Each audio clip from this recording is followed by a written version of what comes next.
Hello everyone. इस video का topic of discussion है पिट्यूटरी ग्लैंड। पिट्यूटरी ग्लैंड जो कि हाइपोफाइसिस सेरेब्री कहलाता है, उसको बॉडी का मास्टर ग्लैंड कंसिडर किया जाता है।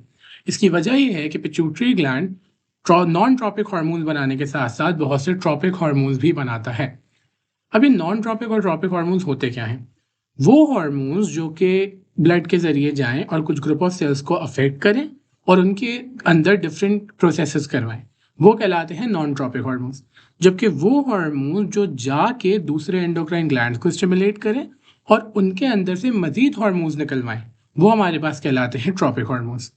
तो क्योंकि पिट्यूटरी ग्लैंड दोनों तरह के हार्मोन निकलवाता है और इसके ट्रॉपिक हार्मोन्स का बॉडी के मेजॉरिटी पार्ट्स के ऊपर इफेक्ट होता है, तो ये हमारे पास मास्टर ग्लैंड कहलाते हैं।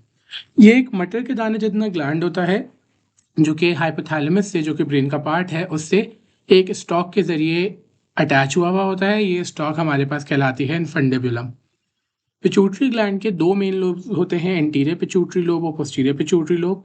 जो एंटीरियर पिट्यूटरी है वो एडिनो हाइपोफाइसिस भी कहलाता है और पोस्टीरियर पिट्यूटरी न्यूरो हाइपोफाइसिस भी कहलाता है।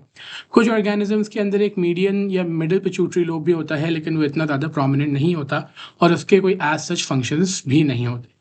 जो ट्रॉपिक हार्मोन्स की प्रोडक्शन है वो मेनली पिट्यूटरी ग्लैंड के एंटीरियर लोब से हो रही होती है और इस एंटीरियर लोब को इन हार्मोन्स को सिक्रीट करने का सिग्नल आता है हाइपोथैलेमस से। अब हम बात करते हैं एंटीरियर पिट्यूटरी लोब की। जो एंटीरियर पिट्यूटरी लोब यानी कि एडिनो हाइपोफाइसिस है, वो 6 डिफरेंट हार्मोन्स प्रोड्यूस करता है। ये 6 के 6 हार्मोन्स जो हैं वो हाइपोथैलेमस से आने वाले सिग्नल से कंट्रोल हो रहे होते हैं। तो अब हम देखते हैं कि ये सारे pituitary hormone, anterior pituitary hormones कौन कौन से होते हैं, ये किस तरह से सिक्रीट होते हैं और इनका क्या फंक्शन होता है।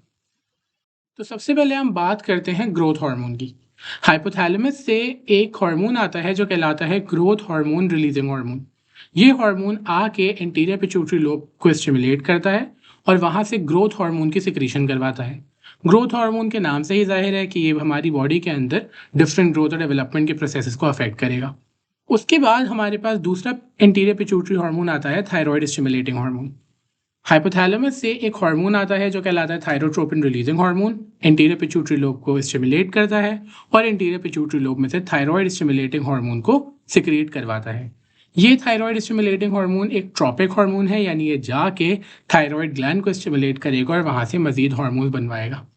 यहाँ पे जो वर्ड लिखा है प्राइमरी हार्मोन्स, ये बेसिकली नॉन ट्रॉपिक हार्मोन्स को कहा जाता है। तीसरा एंटीरियर पिट्यूटरी हार्मोन हमारे पास है एड्रीनोकॉर्टिकोट्रोपिक हार्मोन। हाइपोथैलेमस से एक हार्मोन जो कि कॉर्टिकोट्रोपिन रिलीजिंग हार्मोन कहलाता है वो आता है और आके एंटीरियर पिट्यूटरी लोब को अफेक्ट करता है। वहाँ से ACTH यानी कि एड्रीनोकॉर्टिकोट्रोपिक हार्मोन सिक्रीट करवाता है। ये हार्मोन जाके एड्रीनल कॉर्टेक्स को स्टिमुलेट करता है और वहाँ से मजीद नॉन ट्रॉपिक हार्मोन रिलीज करवाता है। चौथा और पांचवा जो इंटीरियर पिट्यूटरी हार्मोन है वो है फॉलिकल स्टिमुलेटिंग हार्मोन और ल्यूटेनाइजिंग हार्मोन। ये दोनों के दोनों हार्मोन्स को सिक्रीट करवाने के लिए जो है हार्मोन हाइपोथैलेमस से आता है वो कहलाता है गोनाडोट्रोपिन रिलीजिंग हार्मोन, GRH।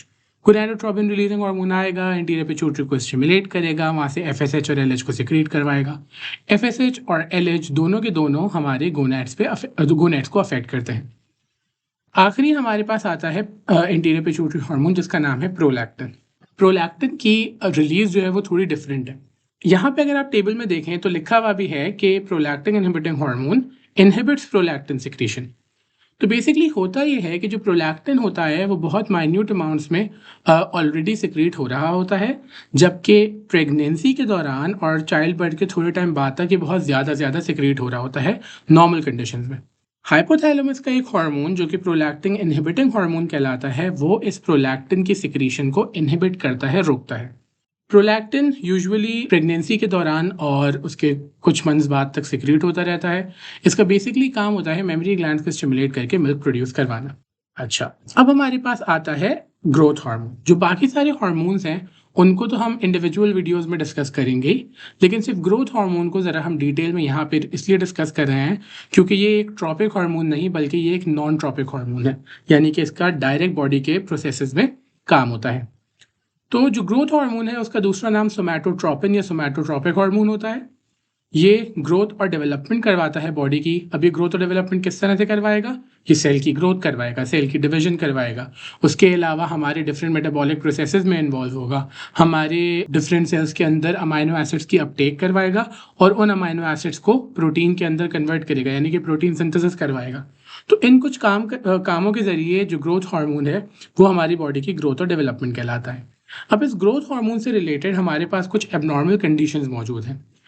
सबसे पहले इसमें हमारे पास है जाइगैंटिज्म। अगर बचपन में ग्रोथ हार्मोन की ओवर सिक्रीशन हो जाए, यानी ग्रोथ हार्मोन ज्यादा सिक्रीट हो, तो इसके नतीजे में उस इंडिविजुअल को जाइगैंटिज्म हो जाता है। क्योंकि बचपन में जो हमारी बोन्स होती हैं उनके अंदर पोटेंशियल होता है कि वो लेंथ में इंक्रीज हो सके, विड्थ में भी इंक्रीज हो सके, लेकिन लेंथ में इंक्रीज होने का पोटेंशियल सिर्फ और सिर्फ बचपन में होता है। अब ग्रोथ हार्मोन ज्यादा से ज्यादा सिक्रीट होने लगा बचपन में, बोन्स के अंदर टेंडेंसी थी कि भाई वो लेंथ में इंक्रीज हो जाए।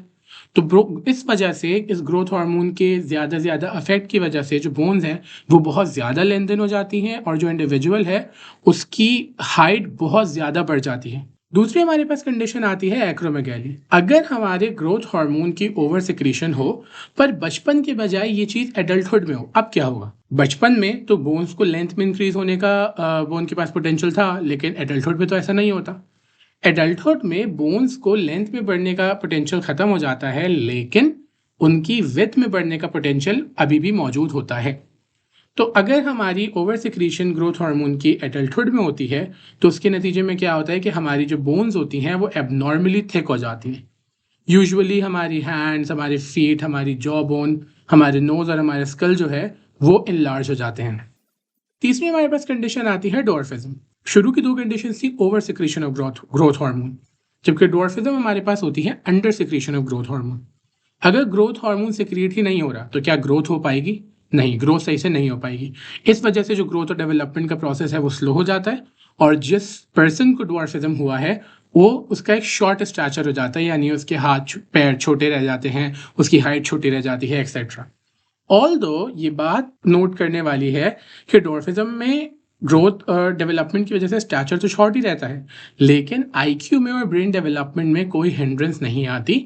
कुछ ऐसी बीमारियां हैं जिनको हम अगली वीडियोस में डिस्कस भी करेंगे, जिनके अंदर ग्रोथ की वजह से, ग्रोथ हिंडर होने की वजह से ब्रेन डेवलपमेंट भी नहीं हो पाती। लेकिन डॉर्फिज्म में ऐसा कुछ नहीं होता। डॉर्फिज्म में आपका ब्रेन डेवलपमेंट और आईक्यू अनअफेक्टेड रहते हैं। अब हम इस लेक्चर से रिलेटेड एक क्वेश्चन को सॉल्व करते हैं। इस क्वेश्चन में हमसे पूछा गया है, hormones secreted by the anterior pituitary and which control the secretion of hormones of other endocrine glands are known as।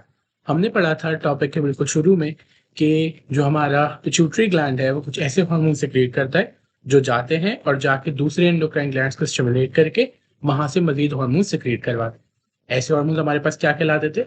वो हमारे पास कहलाते थे ट्रॉपिक या ट्रॉपिक हार्मोन्स, और ये इसका सही जवाब है। Thank you.